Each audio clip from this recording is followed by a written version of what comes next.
Hello दोस्तों, इस video में बताएंगे ऑक्सफोर्ड बेसिक इंग्लिश ट्रांसलेशन का एक्सरसाइज 16। तो यहाँ पर दोस्तों ट्रांसलेट इनटू इंग्लिश अर्थात यहाँ पर हिंदी में दिया गया है और इंग्लिश में क्या करना है, ट्रांसलेट करना है।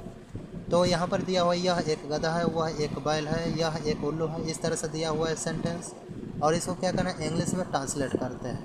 तो चलिए इस पर फर्स्ट सेंटेंस है, यह एक गधा है, तो यह का इंग्लिश यहाँ पर क्या लिखेंगे, दिस।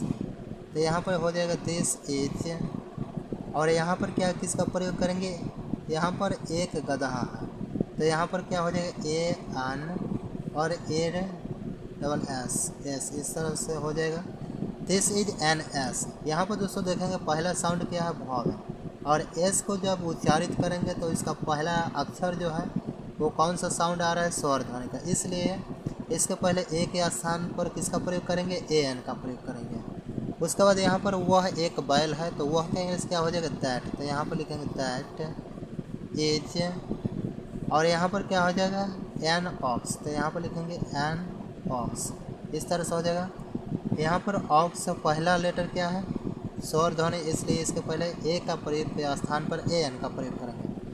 उसके बाद यह एक उल्लू है, तो यहाँ पर हो जाएगा this is an owl, O W L, और एन आउल हो जाएगा इस तरह से। उसके बाद वह एक चींटी है, तो वह का क्या हो जाएगा, दैट। तो यहाँ पर लिखेंगे दैट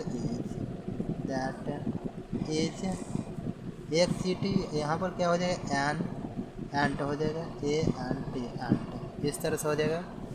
उसके बाद यह एक अंडा है, तो यह का इंग्लिश क्या हो जाएगा, दिस। तो यहाँ पर लिखेंगे दिस इज। और एक अंडा है, तो यहाँ पर क्या हो जाएगा, एन एग, यहाँ पर एन एग हो जाएगा।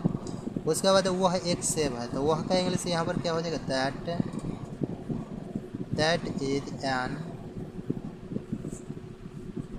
इज एन एप्पल, यहाँ पर A double P L, Apple, इस तरह से हो जाएगा। चलिए उसके बाद यह एक आँख है, तो यहाँ पर लिखेंगे this is N I, E Y A, I, इस तरह से हो जाएगा। वह एक कान है, तो यहाँ पर हो जाएगा, वह का इंग्लिश होगा that is an year, E A R, year, that is an year, इस तरह से हो जाएगा। और यह छाता है, तो यहाँ पर क्या हो जाएगा, this is an umbrella, U M B R E double L A, umbrella, इस तरह से होगा। उसके बाद वह दवात है, तो यहाँ पर लिखेंगे दैट इज एन